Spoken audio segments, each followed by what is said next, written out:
Assalamualaikum warahmatullahi wabarakatuh.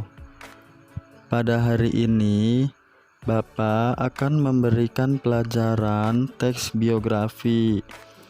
Adapun kompetisi inti yang harus dicapai, yang pertama adalah mengetahui pengertian, ciri-ciri, struktur, dan kebahasaan teks biografi.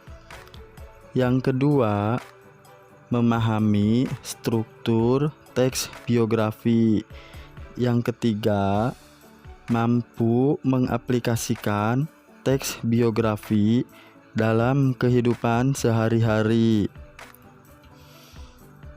Pada kesempatan kali ini, Bapak akan memberikan pembelajaran secara daring dikarenakan adanya wabah virus corona untuk menjaga hal-hal yang tidak diinginkan. Mudah-mudahan wabah virus ini segera berakhir. Pada kesempatan kali ini, Bapak akan memberikan materi pembelajaran melalui media gambar. Sebelumnya, Bapak akan menerangkan terlebih dahulu materi yang akan dipelajari pada hari ini. Bapak harap semua peserta didik mampu memahami apa yang akan Bapak sampaikan.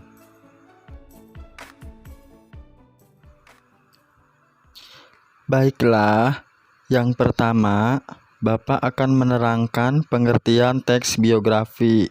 Teks biografi pada dasarnya merupakan sebuah teks yang bertujuan untuk menceritakan kisah seseorang, biasanya orang yang berpengaruh atau fenomenal di tengah masyarakat.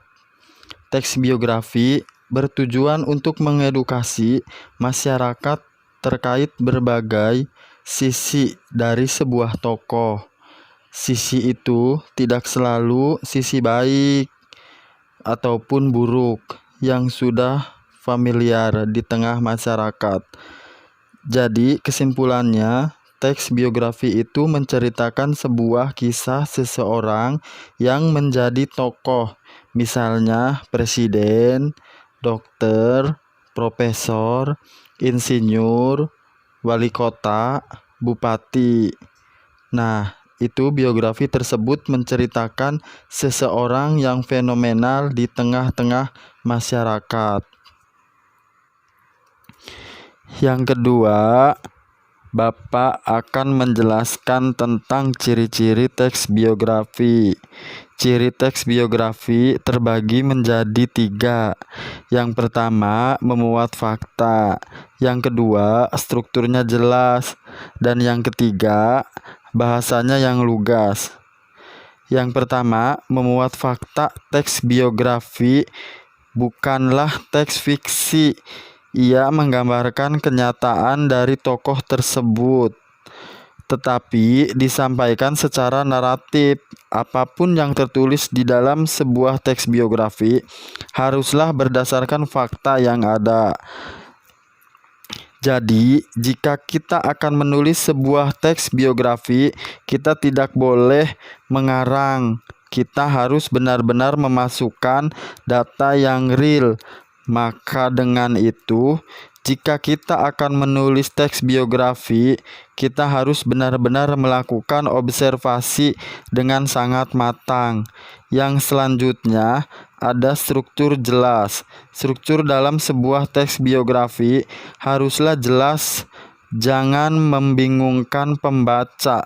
Sebuah teks fiksi memiliki kebebasan. Ia bisa menggunakan alur maju, mundur, maupun campuran. Jadi strukturnya itu harus jelas. Yang ketiga, bahasa yang lugas. Bahasa yang lugas dan jelas akan mempermudah pembaca dalam memahami teks yang disampaikan. Itu. Bahasa lugas juga tidak menimbulkan pemahaman yang berbeda-beda di benak masyarakat. Jadi bahasa yang digunakannya itu harus jelas, jangan bertele-tele. Kalau lahirnya tahun 1990, sudah berarti lahir tahun 1990. Jangan ada keraguan lagi.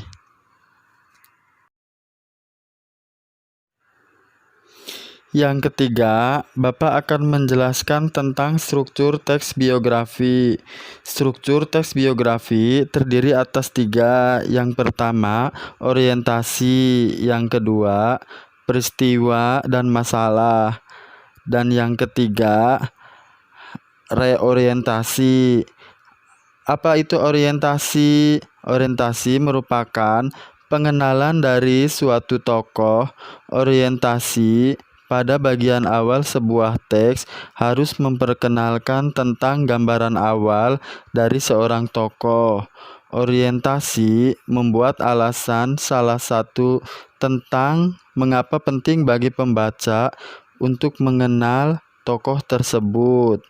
Nah, biasanya pada orientasi ini kita harus membuat atau mengcover biografi yang kita buat itu semenarik mungkin agar pembaca yang melihatnya langsung tertarik.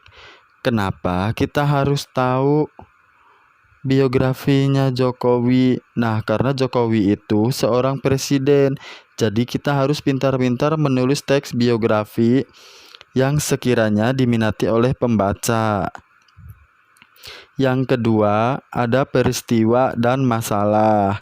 Nah, ini nih yang paling penting karena ini adalah sebuah bagian yang mengalami lebih dalam mengenai kehidupan sebuah tokoh. Bagian ini biasanya dimulai dari masa kecil seorang tokoh dan perkembangannya hingga dewasa. Bagian ini juga menjelaskan mengenai suka duka yang dialami tokoh dan bagaimana seorang tokoh dapat menjadi seperti sekarang ini. Nah, seperti yang kita ketahui, misalnya Jokowi, presiden yang kita ketahui, Presiden Republik Indonesia. Nah, kalau kita kan menulis sebuah biografi tentang Jokowi, kita harus tahu tuh sekolah SD-nya di mana, SMP-nya di mana, SMA-nya di mana, S1-nya di mana, S2-nya, S3-nya, nikahnya kapan, lahirnya kapan, itu harus detail ya, harus tahu. Terus di sini juga kita harus tahu Presiden Jokowi juga apakah langsung menjadi presiden itu tanpa mengalami hal yang susah dulu. Nah, biasanya semua orang yang sukses itu ada masa sulitnya. Nah, kita harus mengetahui masa lalunya seperti apa dan bagaimana cara mereka untuk melewati masa sulit itu. Dan yang terakhir ada reorientasi. Reorientasi merupakan bagian penutup dari sebuah teks biografi. Reorientasi memberikan kesimpulan terkait suatu tokoh. Namun meskipun memberikan kesimpulan, tetap saja reorientasi ini harus bersifat netral. Nah, ini adalah kesimpulan atau bisa dibilang sudut pandang kita ya, sudut pandang kita terhadap tokoh yang kita tuliskan tersebut. Misalnya kayak tadi kita memberikan contoh tokohnya Presiden Jokowi, bahwa Presiden Jokowi itu A, B, C, D. Nah, tapi itu harus bersifat netral. Jangan membuat seperti menjatuhkan atau menjelekkan. Pokoknya kesimpulan yang kita buat harus senetral mungkin. Yang keempat, Bapak akan menjelaskan kaidah kebahasaan teks biografi. Kaidah kebahasaan teks biografi terbagi menjadi 2, yaitu kata ganti orang ketiga dan bahasa yang konsisten. Maksud dari kata ganti orang ketiga yaitu sudut pandang orang ketiga merupakan sudut pandang yang senantiasa digunakan dalam penulisan sebuah biografi. Ini sebuah keharusan karena biografi tidak ditulis oleh seseorang yang berada di dalam teks biografi. Jadi, teks biografi itu ditulis oleh orang lain. Jadi, bahasanya harus menggunakan sudut pandang orang ketiga, entah itu dia, mereka, tergantung yang ditulisnya itu satu orang atau banyak. Jadi, teks biografi itu ditulis oleh orang lain dan itu harus menggunakan bahasa orang ketiga, yaitu dengan menggunakan kata dia ataupun beliau ataupun mereka. Yang selanjutnya, bahasa yang konsisten. Kebanyakan teks biografi ditulis dengan bahasa baku, namun tidak ada salahnya menulis biografi dengan bahasa yang tidak baku alias bahasa asing.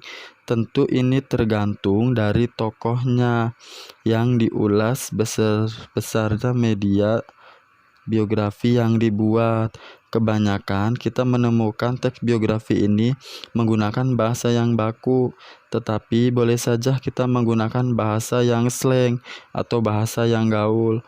Tetapi ada syaratnya. Jika pada awalnya kita menggunakan bahasa yang baku, maka semua teks dalam biografi tersebut bahasanya harus baku.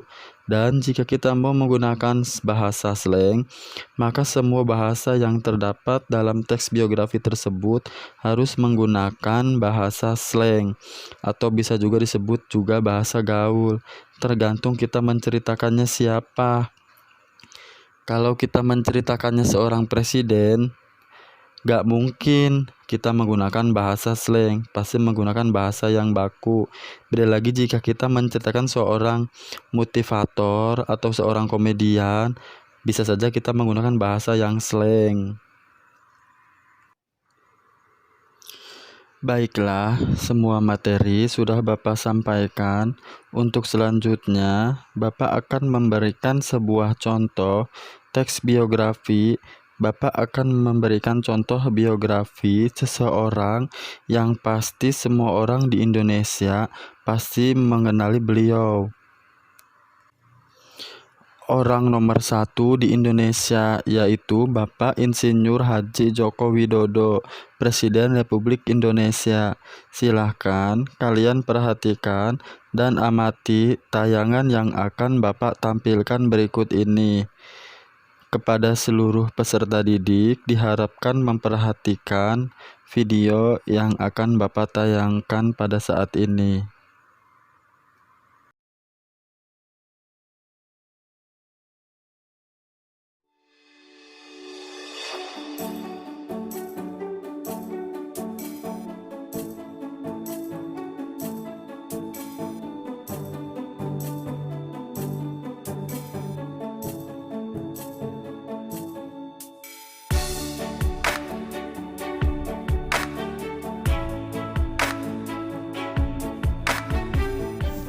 Demikianlah pembelajaran yang bisa Bapak sampaikan pada hari ini.